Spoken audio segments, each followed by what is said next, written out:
Welcome to Numbering the Days channel, where it is week 40 on the ancient biblical calendar. We just passed through the darkest time of the year, for those of us in the northern hemisphere of Earth, anyway, and weeks 38 and 39 have been very dark. The light is returning now, and the question is, which light are you walking in? Did you receive another spirit, a false light? You know, Isaiah said in chapter 8, verse 20, to the law or the Torah, it's the word Torah, and the testimony. If they speak not according to this word, it is because there is no light in them. And I brought this verse up because we're talking about the light today. And in the preface of Jubilees, it reads this way: this is the history of the division of the days of the Torah and the testimony.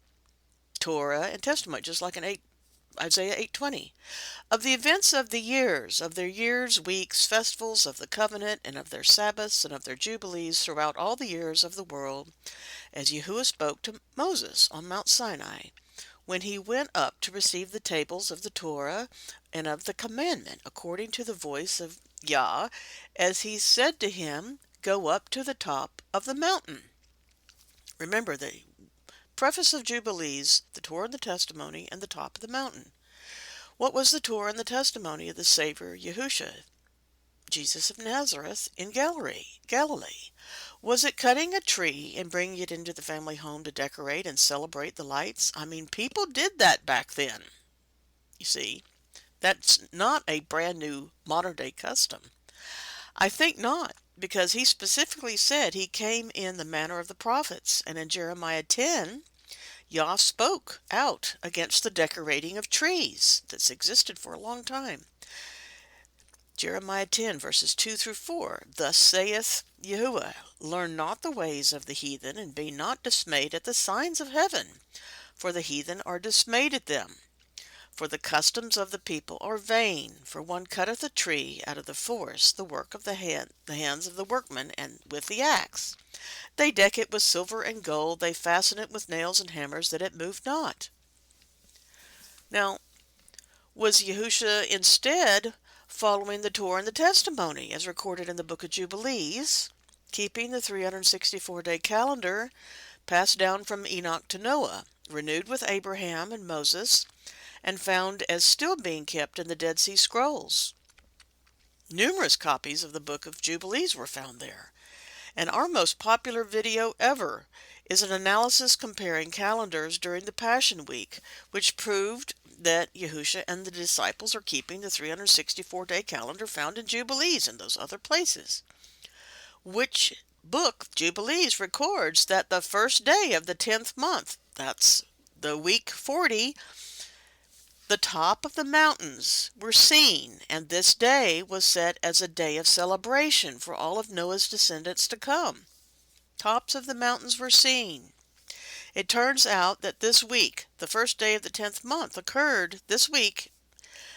We're in the year 2025. It occurs on December 24th, 2025 on the calendar, the Gregorian one. So I asked the question, what would Yahusha be doing if he were here right now? What would his family be doing right now? I do not believe they would be celebrating December 25th, but instead having a feast to remember Noah and his family's journey of salvation.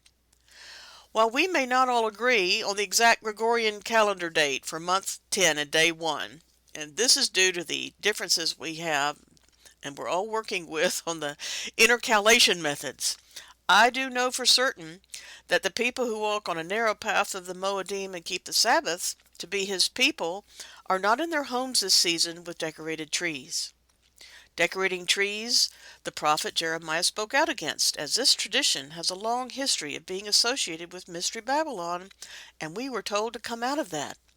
So come out of her, my people, and walk in the true light, as he walks in the light, to have fellowship with him. John wrote about this.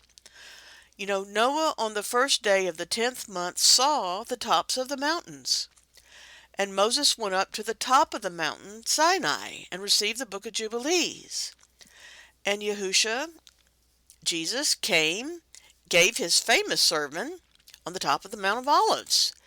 3 of his disciples saw his great light as he was transfigured on the top of the mountain in their sight. And Matthew records in chapter 28, verse 16, that his disciples saw him after his ascension, and he came back to appear to them in an appointed mountain. They're in a mountain and seeing the great light of the world. So I pray that you are having this season a mountaintop experience with the Son of Elohim, and not one with dead trees covered in fake lights. Now I'll turn this over to Joshua to go through month 10 and week 40. Shalom.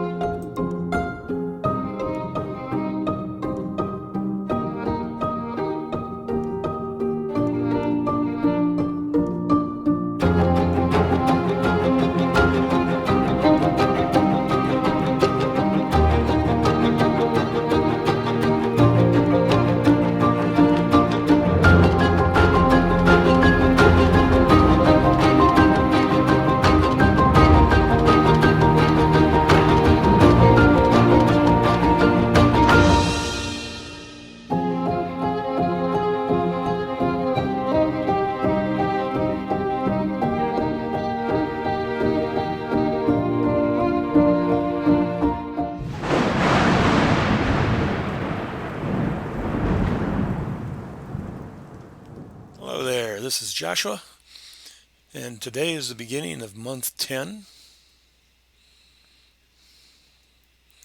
And events this month, the major events are the fall of Jerusalem and the first temple.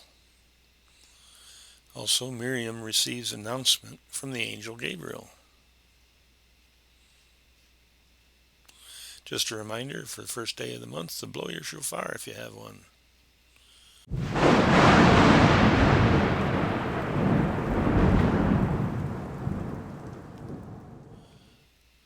Okay, we are in week 40,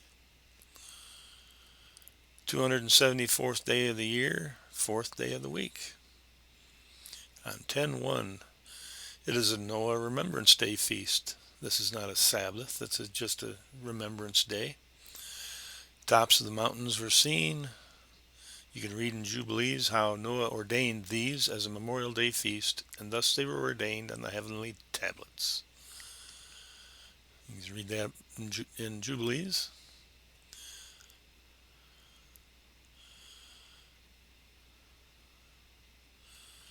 Also,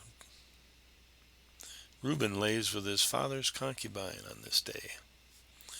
Jubilees has more info on the story than Genesis, so I'm going to read through that now for those who have not seen it. And Jacob went and dwelt to the south of Magladah, and he went to his father Isaac, he and Leah, his wife, on the new moon, which will be the first of the 10th month. It's not new moon, it's the first. And Reuben saw Bilhah, Rachel's maid, the concubine of his father, bathing in water in a secret place, and he loved her. And he hid himself at night, and he entered the house of Bilhah at night, and he found her sleeping alone on a bed in her house. And he lay with her, and she awoke and saw, and behold, Reuben was lying with her in the bed. And she uncovered the border of her covering, and seized him, and cried out, and discovered that it was Reuben. And she was ashamed because of him, and released her hand from him, and he fled. And she lamented because of this thing exceedingly, and did not tell it to anyone. And when Jacob returned and sought her, she said unto him, I am not clean for you, for I have been defiled as regards you. For Reuben has defiled me, and has lain with me in the night. And I was asleep, and did not discover until he uncovered my skirt, and slept with me. And Jacob was exceedingly wroth with Reuben, because he had lain with Bilhah, because he had uncovered his father's skirt. And Jacob did not approach her again, because Reuben had defiled her. And as for any man who would uncover his father's skirt, his deed is wicked exceedingly, for he is abominable before Yahuwah. In the Second Temple period, the process to remove all strange wives and their children, completed by Ezra. And in the next few days, there's nothing going on. And then on the 5th of the month, Ezekiel learns of Jerusalem's destruction and receives the word of Yahuwah. You can read about that here. Thank you. We appreciate your support on our YouTube channel. Please click like and leave us comments, as this so very much helps us get our videos shown. It helps way more than you know. We publish a weekly episode from the calendar each Friday, so subscribe so you do not miss any. My wife is busy interviewing students the rest of this month for our upcoming group of beginning Paleo Hebrew students starting in January 2026. See the links in the description to join us for fellowship, study, and online classes. Shalom. He is somebody, yeah. Body all the time, never takes a break, he's always